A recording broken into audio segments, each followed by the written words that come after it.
All right. This is episode 4, I believe, now of the Spin Rate Cast Pod slash show, whatever you want to call it. JML here. Mr. Frank is here. We are back to discuss some recent baseball news. Hasn't really been a ton this week. A lot of it has been over the last couple of weeks that we've discussed, like some of the trade rumors, um, the state of the game, the rule changes. But today, a couple things came across that I want to discuss with Frank. One being Blue Jays manager Charlie Montoya fired today, dismissed, however they want to frame it. Blue Jays off a 1-7 road trip. They seem to be hitting the skids. The Blue Jays, the last couple of years, they had this tenacity and this fire. This year, I have not seen it. It's like they were very laxed and high on their horse because coming into the season, every talking head and every publication had the Blue Jays not winning this division, running away with the American League East. And I think all of that hype has caught up to them, but I think it caught up to the manager as well. What do you say? Yeah, I mean, it's definitely a burden there. Like you said, everyone was saying, yeah, not only they're going to win it, they're going to run away with this. I don't know if I would put all the blame on him. It's never always the manager. No. I don't know if he's stuck out or anything like that. Watching several games, not just the Yankees playing, just a couple games I've seen. And I mean, their major issue this year has been like one, the pitching situation. I mean, Ryu, their bullpen not being good. Is that a reminder? Maybe. Also, I'll just say Gosman's been hurt. Gosman's been hurt. Staff. I think, and number one among all else, offense wise, Vladdy is having a pretty good season. Not having what you want out of him. And yeah, Bichette Bichette as well. So starting with when you start at the top like that, none of them are producing like they should be, and then a lot of injuries in the pitching front. It's a recipe for disaster. And Montoya just kind of caught in the crossfire here. So all the expectation, and then they figure the last couple of years get better and better, slowly getting in there, and then I mean they're in a position for a playoff spot, and I still expect them to get one of those wild cards. They're in the third wild card spot right now. I mean, it's not impossible for them to fall out from that, but I still expect them to get one of those, maybe the third one. But their offense has certainly taken a step back this year. Bichette is down over 100 points on his on-base plus slugging. And, oh, by the way, he's not great defensively. So you have him at short because of his bat. But now he's not hitting to the level that he's expected. And I wouldn't say he's a defensive liability, but I don't think shortstop's his best position. And that's what they have him playing. It's sort of like the Glaber Torres situation, where is he a shortstop or is he a second baseman, or for that matter, is Bo Bichette an outfielder? I mean, the Blue Jays should know best, but I think with the configuration of their team, shortstop is where they have to play him. But I mean, you also have Teoscar Hernandez, who exploded last year, who was essentially, for most of his career, kind of a part-time player. Last year, he had 32 homers, 116 RBIs. So far, out of the gate, 9 home runs, 35 RBIs. So well off of the pace that he set last year. So offense down, injuries in the pitching staff. And the recent slide, it cost Montoya his job. They did make the playoffs unexpectedly in 2020, the 2020 60-game season. That I think we'll have an episode about that, our feelings. But the Marlins also made it that year in the National League. 60-game season, I think, could have happened. So essentially, this organization hasn't gotten into the playoffs with Montoya at the helm, and they're slipping out of this third wild card spot.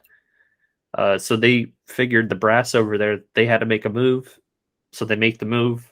Their bench coach, John Snyder, is going to take over as interim manager, and their AAA manager is going to be the new bench coach. Maybe this AAA manager has a relationship with some of the players on the team and can re-motivate the players, because it seems like they lost their motivation. What say you? Yeah, it's definitely worth a shot at this point to try to shake things up. We've already seen teams do that. We've seen the Phillies, and it actually worked a bit. We've seen the Angels do it. It's actually going the opposite direction. They played worse somehow. And it's funny, both of those managerial firings led to a former Yankee assistant coach being the manager. Phil Nevin for the Angels. He was part of Boone's staff at one time. Then you had Robbie Thompson's, obviously. He's always followed Girardi everywhere. You know, he was part of the Girardi Yankee staff. So I found that funny. When I've already seen like the rumor train going, like what are the Blue Jays going to do next year? You know, after the season, they obviously they're rocking rolling with the bench coach as manager, but I've already seen Girardi's name brought up. Obviously, AL East. You know, I'm sure. I mean, for that matter, you know, Joe Madden should probably get another shot at being a manager if he wants to be. Yeah. I'm sure there's other guys that we're leaving out. Yeah. You know, I know this guy's controversial, but I'm so surprised that Ozzie Guillen hasn't got another managerial position. Maybe I'm leaving something out. Maybe there was a Me Too thing, or he got canceled, or something. But I mean, he really wasn't that bad of a manager. Yeah, and he definitely is somebody who would motivate some guys you'd expect. So what he did with those White Sox teams, that 05 squad, which on paper didn't make any sense, but they were like rolled through the season and rolled through the playoffs.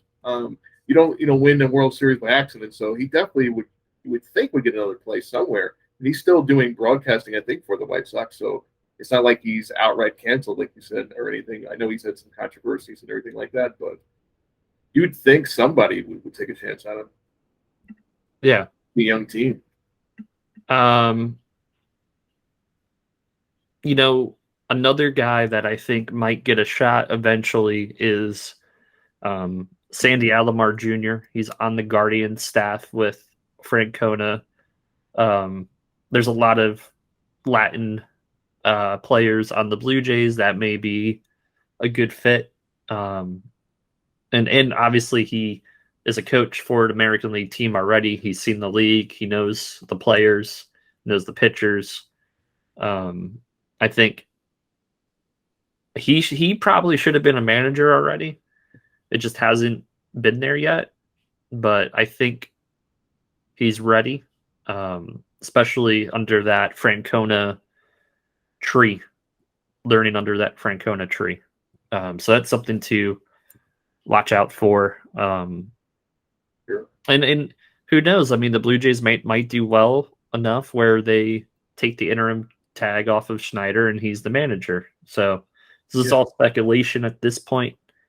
Other news that came out about half hour before we started recording. Julio Rodriguez, superstar, young superstar, outfielder, the leader for the AL Rookie of the Year. This kid is special. I don't know if you've seen him yet, Frank, but this is what we were talking about since we started this show, the marketing of the game and using the Home Run Derby to market the game. And I'm glad that Julio's a part of this. This guy's literally in the first half of his rookie year, first couple months of his rookie year, and you're showcasing him under probably the most popular MLB event of the entire year, I would argue that the Home Run Derby gets more eyeballs on it than the All-Star game. And it's been super competitive the last several years since Pete Alonso has joined the Home Run Derby.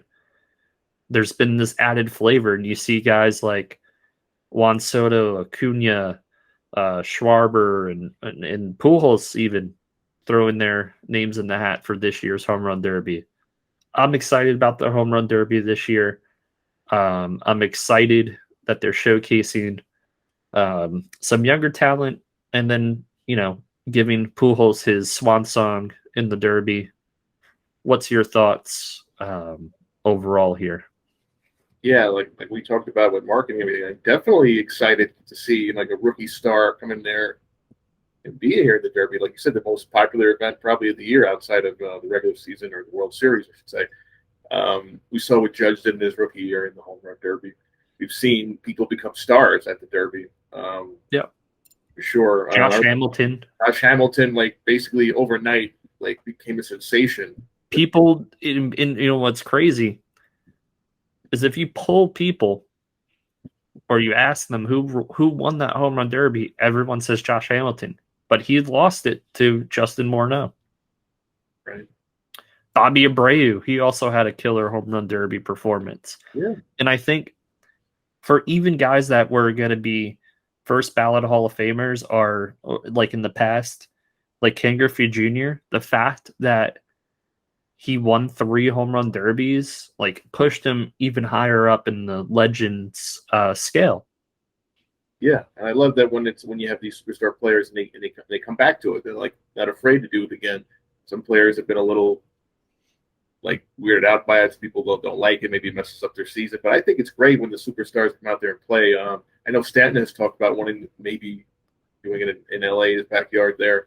It would be great for sure. I think they still have a couple spots maybe open. I'm sure they'd like to come there, and I actually would like to see him do it. Like I said, in his backyard right there, Dodger Stadium. He put on a show as well. It'd be great to just have the sluggers of sluggers come out there and put on a show for all of us. To put it in perspective, he hits the ball harder than anyone in the sport. Yeah, who wouldn't want to see? I mean, I've seen him take batting practice at the stadium before. Who wouldn't want to see him in another derby? Yep. Already won one. Right. I mean, it would be great to see Vlad Jr. again, but I don't think he's opting for this one. Yeah. Judge, I don't want to see in this. Kid gloves right now. Yeah, hopefully he doesn't even stay very long in the actual All-Star game. Obviously, he's going to start, but yeah. And I think Ohtani is going to opt out of doing the Home Run Derby if he hasn't already. It's just too much.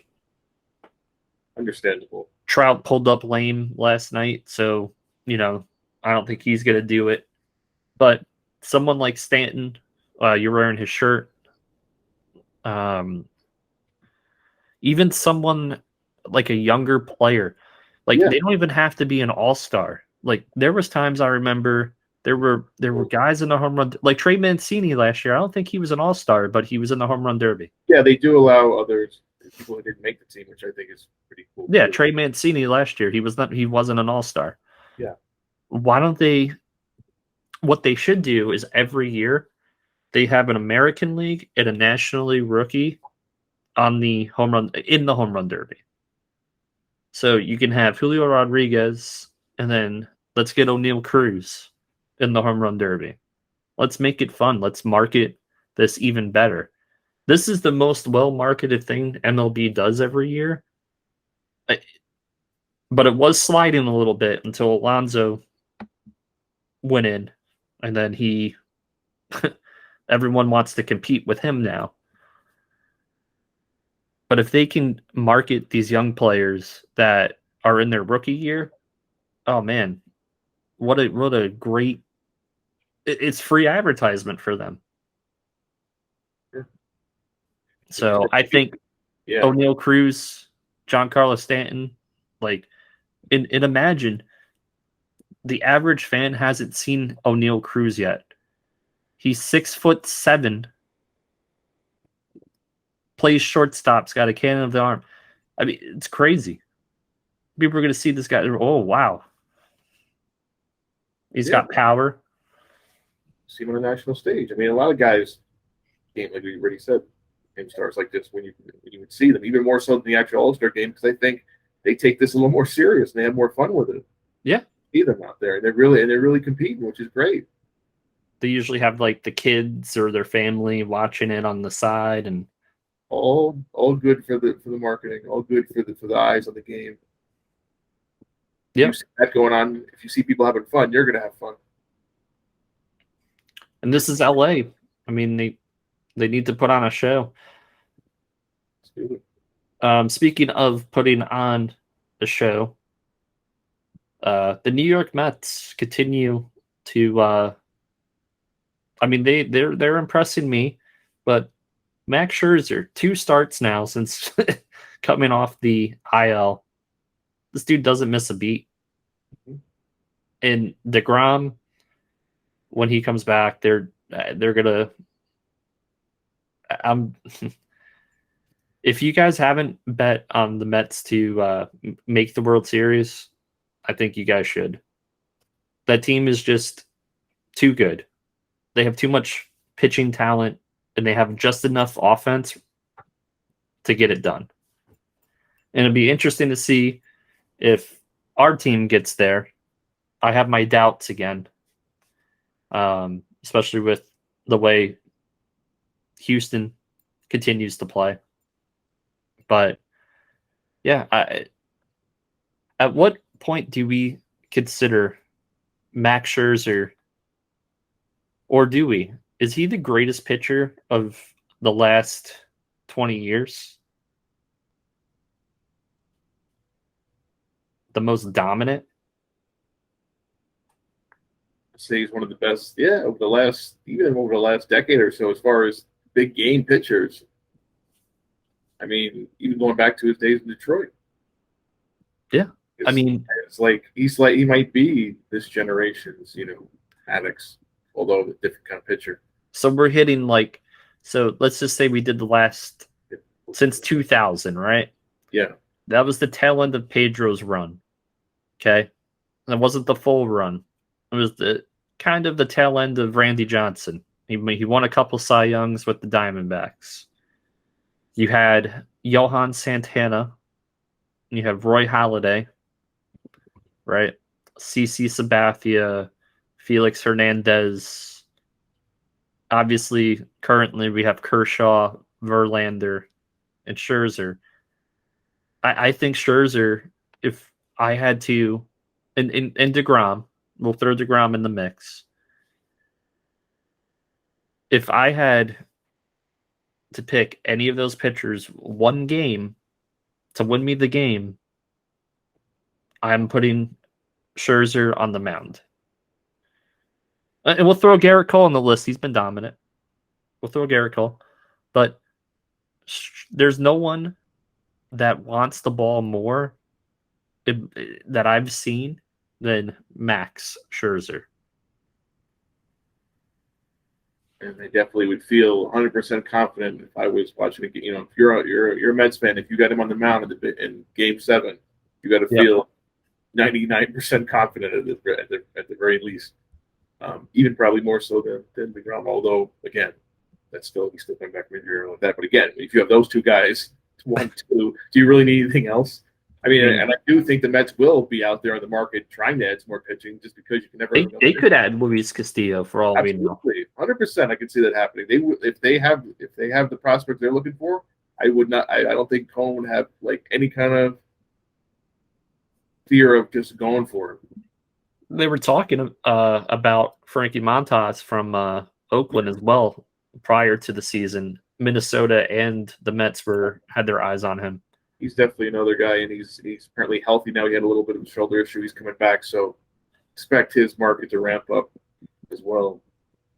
And I remember Max Scherzer was involved in the Ian Kennedy, Curtis Granderson trade, 3-team trade, where Granderson got moved to the Yanks, Scherzer to Detroit, Kennedy to the Diamondbacks. And at that time, Scherzer was the afterthought of the whole entire trade. Like, the number one player in that trade was Granderson. The number two player in that trade was Ian Kennedy. Ian Kennedy's he's still pitching. He's had a really good career. Nice career. But Scherzer, since he's been a full-time starter, will start at 2010. He was 12-11, 3.50 ERA. Basically, close to 200 strikeouts. 2012 is where he really just goes to a whole nother level. He goes 21-3, 2.90 ERA, 214 innings, 240 strikeouts. He has seasons starting in 2012, 231, 240, 252, 276, 284, 368, 300, 243. The number of strikeouts. And oh, by the way, he's 196 and 98 for his career, 0.667 win percentage, which is historically one of the highest ever.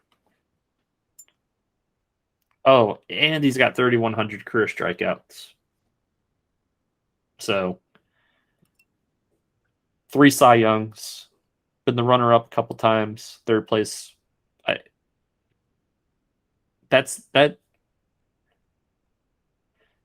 I'm taking him over any pitcher. Yeah, even after when he did go to the Nationals, I know the Yankees are really interested, but they didn't meet the price point. But funny, like you said, after the Yankees were interested this offseason. Well, of course they were. Why wouldn't they be? They couldn't. They got outbid. Yeah, straight up. They say, he doesn't want to come to New York. If you show him the money, man's going to come. As long as it's, a good team, a chance to win, he's going to show up. He's going to go to work. Obviously, even that deal he signed with the Nationals paid off. Yep. Yeah, it still paid off. So this guy's a Hall of Famer in waiting. And, if he does anything this year in the postseason, which, of course, he should do something, but he'll just even put the exclamation point in his career, especially if he wins another ring. Yeah. Julio Rodriguez, just wanted to, while I have him up, his stats so far this year, he's 21 years old. Okay. He plays elite outfield already. He's got a cannon of an arm, tracks down the ball. He's got 15 homers, 44 RBIs, 21 stolen bases. So potentially this year, he's a 30-30 guy at 21. Next year, he could be a 40-40 guy. The power, sees the pitchers a little bit. The future of baseball, quite possibly, is Julio Rodriguez. He's part of the bright future of baseball. Yeah. And going back to what I said about the home run derby, I'm glad they're showcasing him, because obviously he's not. I don't think he's on the All-Star team. I don't see him listed, but inviting him to do the home run derby was a great move. Yep. And like I said, only 21 years old. Another great thing about the game, getting younger and younger. We're not seeing players, down the minors until they're 25 anymore. Yep. Guys are ready now. See them. It's a younger man game more than ever, I think, now. Well, I think what needs to happen, and this is a CBA thing, baseball is the only sport that I know where you can get drafted out of high school, but once you go to college, you can't leave until after your junior year. It's the same rule, actually, football has. But football, there's no going high school straight into the pros. But why can't a kid playing college baseball opt out and go into the draft after his freshman year, after his sophomore year? What makes that sport any more different than basketball? Shouldn't be. it's a couple. Because now let's just say you have the kid who goes to junior college and then transfers to another school and then gets drafted. By the time he gets into maybe the major leagues, he's like 25, 26 years old. Which for him, going into a junior college, they weren't highly touted. But you have people that might go to a junior college and impress so much that they could probably opt out and just get drafted. I don't know. Yeah, I don't know But what's going on. What else you want to talk about? Anything that stuck out to you? I did see something earlier today. I don't know if it was on Twitter or somewhere. Talking about we discussed rule changes and testing them out. I know they threw something with the shift. I don't know if it's low A. I saw it somewhere that they're implementing, and it's a certain area. You can't be a certain area behind second base. There's like a pie-shaped area where you cannot be in this area. Essentially, you can't move in this area. So well, they're banning the shift next year. So anyway. We know they are. They're just testing out different ways to do it. Like they've already started testing out whatever. You can't be on the grass. You can't be in a certain area. But I expect it to be, you got to play straight up outside of double play situation or having infield in. We're not going to see a lot of that. And for the betterment of the game, as much as its strategy and everything like that, overall, people are tired of seeing people hit to the ship. And the shift has ruined careers. We've talked about it on the show. Before we sign off, and again, give us feedback in the comments. We might have missed something or been incorrect. Let us know. Let us know politely as well. We're not perfect. I'm just looking real quick at the standings in baseball. As per usual, the Tampa Bay Rays are in second place in the American League East with, if you can name 2 or 3 Tampa Bay Rays that are healthy, good on you. They lost Wander Franco again. He really hasn't been healthy all year. That was the guy who, was the odds-on favorite to be, the rookie of the year, superstar, and he still can be. He's just been injured. Injuries happen. Shane McClanahan has come out of nowhere this year and put himself in the Cy Young conversation. So they have a frontline pitcher. Manuel Margot has been killing the ball. And they do the best job of utilizing their entire roster with platoons. Like, it just always seems to work out. So yeah, once again, Tampa Bay is in the thick of it, and they'll finagle a way to add a player or two at the deadline. But yeah, the Yankees need to be really concerned with Houston. Houston's only 4 games back. So yeah, that race for the home field, that's very important, obviously. The home field is very, very important. We don't want to go to Trash Can Stadium and play against them. So, again, like, share, subscribe, leave comments. Anything you want to mention? Yeah, like the standings. Talking about the standings, I saw the Orioles actually have matched last year's win total as of yesterday. Yeah, they're 500. We talked about them in the last episode, I believe. They're 500. They're their longest winning streak since, I believe, 2005. Obviously, I don't see them making a run at the wild card this year, but they're not as far off as we once thought. And with some professional handling of this roster, they could be a year or so away from it's a tough division for this 3 wild card division. It's a tough division for sure. But very, very cool to see these people like they've been tanking forever, actually out there and playing hard. Hopefully not. We have to go to Baltimore in a couple weeks, but yeah, definitely interesting to see.